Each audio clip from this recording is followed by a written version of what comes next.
Praise the Lord. இன்று தேவனுடைய வார்த்தை சங்கீதம் 119 அதிகாரம், அதனுடைய 93, 94 வசனங்கள். நான் ஒருபோதும் உம்முடைய கட்டளைகளை மறக்க மாட்டேன். அவைகளால் நீர் என்னை உயிர்ப்பித்தீர். நான் உம்முடையவன், என்னை இரட்சியும். உம்முடைய கட்டளைகளை ஆராய்கிறேன். இந்த 119வது சங்கீதம் முழுவதுமாக வேதத்தை, அதாவது வார்த்தையை, அதாவது நியாயப்பிரமாணம், அதாவது சத்தியத்தை உட்படுத்தி பரிசுத்த ஆவியானவரால் அருளப்பட்டது. அவருடைய வார்த்தையில நிற்கணும். அவருடைய வார்த்தை அதான் இன்று பரிசுத்த ஆவியானவர் நமக்கு மூலியமா உங்களுக்கு கொடுக்குற வார்த்தை. நான் ஒருபோதும் உங்களுடைய கட்டளைகளை மறக்க மாட்டேன். இது வார்த்தை, அன்பின் வார்த்தை. நம்ம வழி தவறும் போது அன்பாக கட்டளை இடுகிற அவருடைய சத்தியம் முழுவதும் கட்டளை. நான் ஒருபோதும் அவருடைய கட்டளையை மறக்கக்கூடாதுங்க.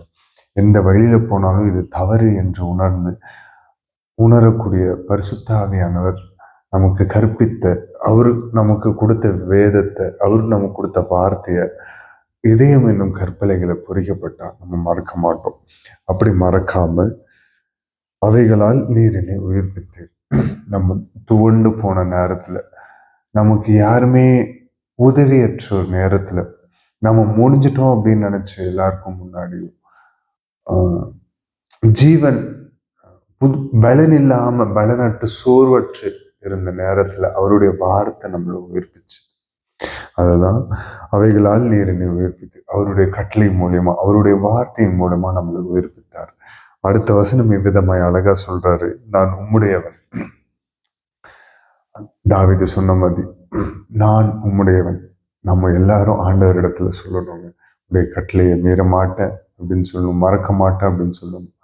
நம்மளை என்னைக்குமே உயிர்ப்பித்து நம்மளை முன்னோக்கி செல்ல வழிவகுத்த அவர் வார்த்தையை நம்ம மறக்கக்கூடாது. நம்ம எல்லாருமே அவருடையவர்கள், அதை நம்ம மறக்கக்கூடாது. பாவ ஒளையான சேற்றிலிருந்து மீட்டு, இரத்தத்தாழ மீட்டு, அந்த சிலுவை பலியின் அந்த இரத்தத்தாழ மீட்கப்பட்டு கழுவப்பட்டு நீதிமான்களாக்கப்பட்டிருக்கோம்.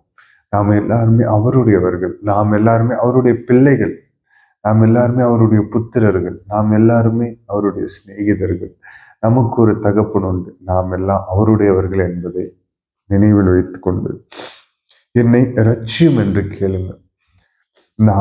நான் ரட்சிப்படையணும், என்னை சுற்றியுள்ளவர்கள் ரட்சிப்புக்குள்ளாக வரணும். ரட்சிப்புனா இது பாவத்தினால் தன் பாவத்தை மறைக்கிறவன் வாழ்வடைய மாட்டான். அவைகளை அறிக்கை செய்து விட்டு விடுகிறவனும் ரட்சிப்படைவான். ரட்சிப்படையணும், அதை அறிக்கை செய்து விட்டு விடுகிறவனும் நித்திய ஜீவனை அடைவான். ரட்சிப்படைஞ்சா நித்திய ஜீவன் உண்டு. ரட்சிப்பு அது வெளியேறப்பட்டதுங்க. கிரயம் கொடுத்து வாங்கியிருக்காரு. எல்லாரும் காசு கொடுத்தா என்ன வேளாண்மை கிடைச்சிரும். ஆனா பாவ மன்னிப்பு இயேசுவின் இரத்தத்தால மாத்திரமே பாவ மன்னிப்பு. அந்த பாவ மன்னிப்பு அடைந்த பிறகு நம்மளை நீதிமான்களாக்கப்பட்டு நம்ம ரட்சிப்புக்குள்ளாக, பரிசுத்த ஆவியானவருக்குள்ளாக நடத்துற அந்த ரட்சிப்பு, அவருடைய சாயலை நமக்குள்ளாக கேட்கணும். என்னை ரட்சியுங்க, என்னை உம்முடைய சாயலாக்குங்கன்னு கேட்கணும். உம்முடைய கட்டளைகளை ஆராய்கிறேன். நம்ம எப்போதுமே அவருடைய கட்டளைகளை ஆராய்ந்து பரிசுத்த ஆவியானவரிடத்துல நம்ம கேட்கணும். ஆவியானவரை நீர் என்னை நடத்துங்க. அவருடைய கற்பனைகளை எப்பொழுதும் ஆராயணும். வேதத்தை வாசிக்கிறதுக்கும் ஆராயறதுக்கும் நிறைய வித்தியாசம் இருக்குது. வாசிக்கிறது ஜஸ்ட் இந்த கேஸ் சும்மா ரீட் பண்றது. ஆராய்கிறதுனா இந்த வார்த்தையை நம்ம கொடுக்கணும். இந்த வார்த்தை நான் உம்முடையவன், என்னை ரட்சியும், உம்முடைய கட்டளைகளை ஆராய்கிறேன் அப்படின்னு அந்த வார்த்தையை ஆராயணும். இந்த வார்த்தை யாரெல்லாம் தேற்றி இருக்குது, இந்த வார்த்தை நம்மளை தேற்றுகிறது. ஒரு வார்த்தை ஆண்டவர் உங்களுக்கு வேதத்துல கொடுக்கிறாரு அப்படின்னா அந்த வார்த்தையை சும்மா கொடுக்க மாட்டாரு. ஒருத்தருடைய வாழ்க்கையில அது அவர்களுக்கு அதை காண்பித்து அதை உங்க வாழ்க்கையில அபியாசப்படுத்த. எல்லாருக்கும் பைபிள்ல ஒரு தாவீதா இருக்காரு. உங்களுக்கு ஆண்டவர் கொடுத்த உங்களுடைய ஓட்டம் செப்பரேட். எல்லாருமே ஜனங்கள் அநேகர் இருந்தும் எல்லாருக்கும் தனித்தனி தன்மையாய் எப்படி கைரேகை அப்படி ஃபிங்கர் பிரிண்ட் தனித்தனியா இருக்கிறதோ, ஆண்டவருடைய செயல் பாருங்க தனித்தனியா இருக்கட்டும். அதே மாதிரி தனியா ஒரு ராய், தனியா ஒரு ஜோஷுவா, தனியா ஒரு ஜான், தனியா ஒரு தனித்தனி நபருக்கு தனித்தனி பேர் இருக்கு. அவங்களுக்கு கர்த்தர் அபிஷேகத்தை கொடுத்திருக்கிறார். அந்த மாதிரி அந்த அபிஷேகத்தை நம்ம அபிஷேகம் அவருடைய வார்த்தையை நமக்குள்ளாக ஆராய்ந்து, அவருடைய வார்த்தையை வேதத்துக்குள்ளாக ஆராய்ந்து நம்ம இருதயத்துல கற்பலைகளை பதித்து நம்ம வாழ்க்கையில பரிசுத்த ஆவியானவருக்கு நம்ம இடம் கொடுத்தா அந்த வார்த்தை நமக்குள்ளாக உருவெடுக்குங்க. பரிசுத்த ஆவியானவர் வழி நடத்தி சொல்லுவாங்க. அப்போ நீங்க அவருடையவர்களா இருப்பீங்க. நீங்க ரட்சிப்புக்குள்ளாக அகமகிழ்வீங்க. தாழ்த்தி அர்ப்பணித்து ஜெபிப்போமா. மக இறக்கமும் கிருபையும் நிறைந்த எங்கள் நல்ல தகப்பனே, இயேசுப்பா இந்த காலை பொழுதற்காக உமக்கு நன்றி செலுத்துகிறோம். இயேசுப்பா இந்த நேரத்திலும் உம்முடைய வார்த்தையை அடியேனுக்கு கொடுத்து ஜனங்களுக்கு கொடுக்கும்படியான கிருபையை நீர் எனக்குள்ளாக வைத்ததற்காக நன்றி. உடைய கிருபை இல்லாமல் இயேசுப்பா ஒரு வார்த்தையும் என் நாவிலிருந்து புறப்படாத தகப்பனை, மந்த நாவு உள்ளவன் இயேசுப்பா, இதை நீர் தொட்டதற்காக நன்றி. இயேசுப்பா இந்த ஜனங்களுக்கு இயேசுப்பா அந்த வார்த்தை இயேசுப்பா போய் சேரும்படியாக அவர்களுக்கு புரிதலை நல்ல ஞானத்தை தரும்படியாக கட்டளையிடுகிறோம் தகப்பனை.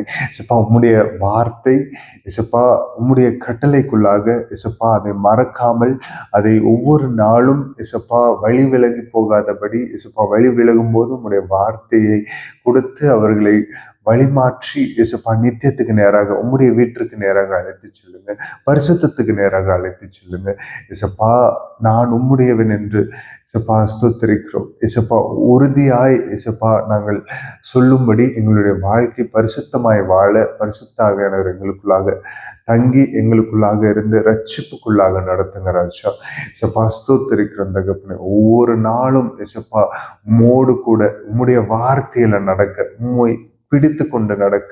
அதிலே வார்த்தை இருந்தது, அந்த வார்த்தை தேவனாய் இருந்தது, அந்த வார்த்தை தேவனிடத்தில் இருந்தது என்று சொன்னது போல தேவனாய் இருக்கிற உம்முடைய வார்த்தையை பிடித்து கொண்டு நாங்கள் நடக்க ஆவியானவர் எங்களுக்கு தெளிந்த புத்தியும் தெளிந்த ஞானத்தையும் கட்டளையிடுவீராக தகப்பனே. இசப்பா ஸ்தோத்திரிக்கிறோம் தகப்பனே. இசப்பா நீர் எங்களை இசப்பா உளையான சேற்றிலிருந்து எங்களை தூக்கி எடுத்திருக்கிறேன். இசப்பா நீர் எங்களை எந்த சூழ்நிலையிலிருந்தும் உயிர்ப்பிக்க நீர் வல்லவர் தகப்பனே. இசப்பா தோண்டு போன இதயம் தோய்ந்து போன எல்லா டிப்ரெஷன் ஆங்ஸைட்டியில் அகப்பட்டிருக்கிற எல்லா வாலிப பிள்ளைகள் இசப்பா ஸ்தோத்திரிக்கிறோம். இசப்பா தேவைகளை எதிர்பார்த்து கொண்டு இசப்பா பணத்துல இசப்பா பொருளாதாரத்துல மூழ்கி இருக்கிற எல்லாரையும் நீர் உயிர்ப்பிப்பீராக. இசப்பா சோகத்துல சுகம் இல்லாமல் இருக்கிறவர்களை எல்லாரையும் இசப்பா உம்முடைய வார்த்தையை கொடுத்து இசப்பா அங்க ஒரு அற்புதத்தை செய்து அவர்களை எல்லாரையும் உயிர்ப்பித்து உம்முடைய ரட்சிப்புக்குள்ளாக நடத்துங்க. கர்த்தர் நீர் வரப்போகிறீர். உம்முடைய வருகைக்காக நாங்களும் இன்னும் அநேகர் ஆயத்தமாக கிருபிச்சுங்க. பரிசுத்தத்தின் தேவன் இயேசுப்பா எங்களை எல்லாரையும் இன்னும் ஒவ்வொரு நாளும் பரிசுத்தத்தின் மேல் பரிசுத்தம் தாகத்தை எங்களுக்குள்ளாக ஊட்டி எங்களை பரிசுத்தப்படுத்தி நடத்தி செல்லுங்க ஆவியானவர்.